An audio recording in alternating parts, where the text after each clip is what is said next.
Good morning. It's March 19th and this is your daily brief in science. Here's everything you need to know. Engineers at MIT have developed a groundbreaking technique for creating lab-grown muscle tissues that can flex and move in multiple directions. This advancement significantly enhances the applicability of these tissues in robotics, providing new avenues for innovation. Ritu Raman, a professor at MIT, pointed out that this method uniquely mimics the multi-directional force generation characteristic of natural muscle tissues. The researchers employed a stamping technique using a 3D printed stamp with microscopic grooves to form an artificial muscle structure inspired by the human iris. By pressing this stamp into a soft hydrogel, they created a blueprint for muscle growth. This allowed real muscle cells to be seeded and develop into fibers capable of contracting in multiple directions. The resulting artificial iris muscle structure demonstrated the ability to dilate and constrict in response to light, showcasing complex movement capabilities.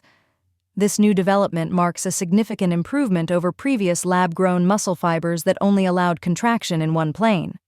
The artificial muscle can contract both concentrically and radially, effectively overcoming the limitations of traditional artificial muscles that only pull in one direction. The implications of this research are far-reaching. It opens doors to replicating various muscle types, including heart muscles and those found in the digestive tract, broadening potential applications in both medicine and robotics. Raman envisions a future where soft biological robots could replace rigid actuators in underwater robotics, enhancing energy efficiency and sustainability. The lab's overarching goal is to engineer biological materials that replicate the complexity of natural tissues. These findings, published in the journal Biomaterials Science, represent a significant step toward creating biohybrid robots powered by lab-grown muscle, capable of navigating complex environments. A recent study from Penn State highlights a potential new strategy in the fight against antibiotic resistance. Researchers have discovered that sevelamer, a drug primarily used for managing chronic kidney disease, may help combat this pressing health issue by capturing off-target antibiotics in the gut. Sevelamer is typically utilized to bind excess phosphorus in patients undergoing dialysis. However, its ability to bind off-target antibiotics like vancomycin and daptomycin prevents these drugs from interacting with gut bacteria, thereby reducing the risk of developing antibiotic resistance. Published in the journal Small, the findings suggest that sevelamer acts as a leash for antibiotics, effectively stopping them from impacting gut microbiota and potentially leading to resistance. This research represents a significant breakthrough, demonstrating how an FDA-approved drug can block the emergence of vancomycin-driven resistance in living organisms.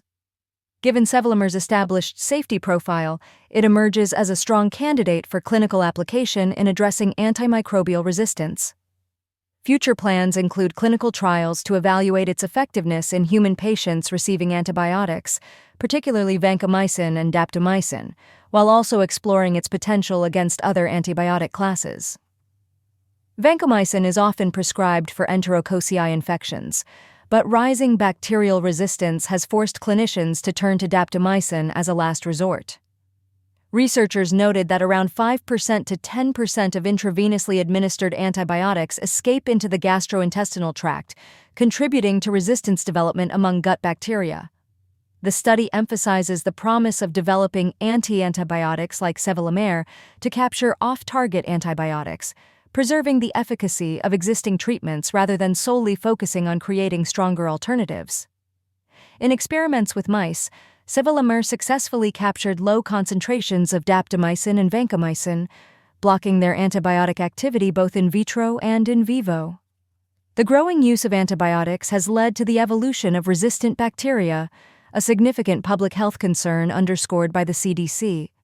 This study received support from various initiatives at Penn State, including the Huck Institute of the Life Sciences, and involved contributions from multiple authors across related fields. A recent study published in the journal Cell has brought attention to sting-associated vasculopathy with onset in infancy, or SAVI, a rare autoimmune disease affecting approximately 1 in every 1 million births. SAVI is linked to mutations in the sting protein, resulting in an overactive immune response that can damage tissues, particularly in the lungs and limbs, often leading to fatal outcomes before adulthood. Researchers have identified the protein ARFGAP2 as a crucial regulator of immune protein release, specifically cytokines, which are vital for immune signaling. ARFGAP2's role has been compared to that of a conductor orchestrating the release of these immune molecules, helping to control the hyperactivity associated with SAVI. Experiments conducted on genetically modified mice lacking ARFGAP2 showed a significant reduction in the harmful immune response typically observed in SAVI. This discovery indicates that targeting ARFGAP2 could provide a new avenue for treatment. The implications of these findings extend beyond SAVI. Targeting ARFGAP2 may also inform therapies for other conditions characterized by excessive immune responses, such as cytokine storms in COVID-19 and inflammation in Alzheimer's disease. The study, co-led by Jonathan Miner and David Cast, highlights the importance of researching rare diseases, as the insights gained could lead to new treatments for more common conditions. This research, supported by multiple NIH grants, underscores the necessity of understanding the biological mechanisms behind autoimmune responses. With over 15 million people in the U.S. affected by autoimmune diseases, the relevance of this study is significant. The collaboration between Washington University School of Medicine and the University of Pennsylvania has pinpointed a key protein involved in autoimmune disorders, offering a promising target for future therapies. Understanding how ARFGAP2 regulates the hyperactivity of the STING protein could be vital for developing effective treatments for a range of autoimmune conditions. A remarkable discovery has emerged from researchers at UC Santa Cruz who have identified a new cellular structure known as the nitroplast. This structure allows a single-celled alga to convert atmospheric nitrogen gas into a usable form, a function previously thought to be exclusive to simpler microbes. The research dates back to the late 1990s when microbial ecologist John Zier discovered a fragment of DNA in ocean samples, indicating the existence of an unidentified organism capable of nitrogen fixation, a process vital for sustaining life. Despite extensive investigations, the organism remained elusive, leading scientists to speculate that it might depend on another organism for survival. Using advanced imaging techniques, the team eventually identified the alga, Brarudosphera bigelowii, which contained a smaller entity within it. This entity, the nitroplast, is responsible for the nitrogen fixation process. This discovery represents a significant evolutionary milestone, showcasing a symbiotic relationship where a free-living bacterium merged with an ancient algal cell, creating mutual dependency. The merging of these two species is reminiscent of the origins of mitochondria and chloroplasts, which are essential for the development of complex life forms on Earth. The collaborative efforts of the research team highlight the importance of interconnectedness in scientific discovery, as seen in the relationship between the alga and the nitroplast. This groundbreaking work has been recognized with a prestigious science prize and holds the potential to transform agriculture. If successfully integrated into crops, the nitroplast could enable plants to autonomously convert nitrogen from the air, reducing reliance on synthetic fertilizers and subsequently lowering pollution and energy costs. However, achieving this goal will necessitate extensive future research.